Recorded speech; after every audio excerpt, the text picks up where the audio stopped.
Half a decade of uninterrupted violence, 370,000 deaths, and more than 11 million people displaced from their homes. That's like the entire state of Ohio, and there's no end in sight. Syria devolved from peaceful demonstrations opposing an authoritarian regime in 2011 to a full-blown civil war.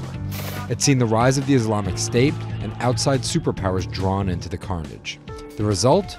The biggest humanitarian crisis in the world. So here's the situation. Since 1966, the Alawite minority, an offshoot of Shiite Islam, have been in power in Syria. This despite the fact that Alawites represent just 12% of the Syrian population. The Sunni Muslim population, however, represents around 60%.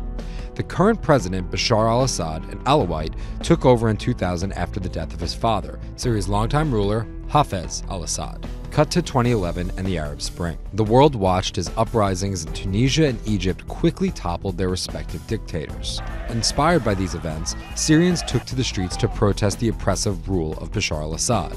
But instead of stepping down, Assad violently crushed the peaceful uprisings using tanks, artillery, and gunships.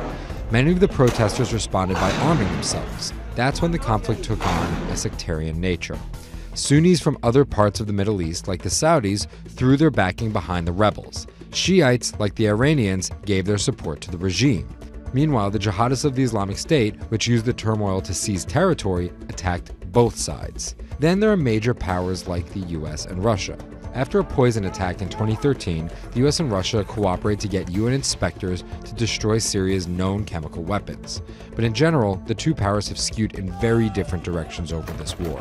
Simply put, the US is against Assad and Russia supports him. Russia has used its UN Security Council veto repeatedly to protect the regime. Both countries are actively fighting inside Syria against Islamic State and an al-Qaeda spin-off in the name of combating terrorism. But Russia uses the terrorist tag to bomb other groups opposing Assad, including rebels supported by the US and its allies. Finally, there are the Syrian civilians in the middle of all of this. Devastated by the fighting and destruction, Syrians are fleeing by the millions into neighboring countries, straining resources and creating a global refugee crisis. Now here's the argument. The US and Russia agree on the need to end the war, but not on how. For years, the US has insisted Assad must go, but has since softened its stance on the dictator in the interest of the broader fight against the Islamic State. Meanwhile, Russia says it wants to keep Syria sovereign and independent by backing Assad. Several efforts to resolve the conflict through negotiations have failed.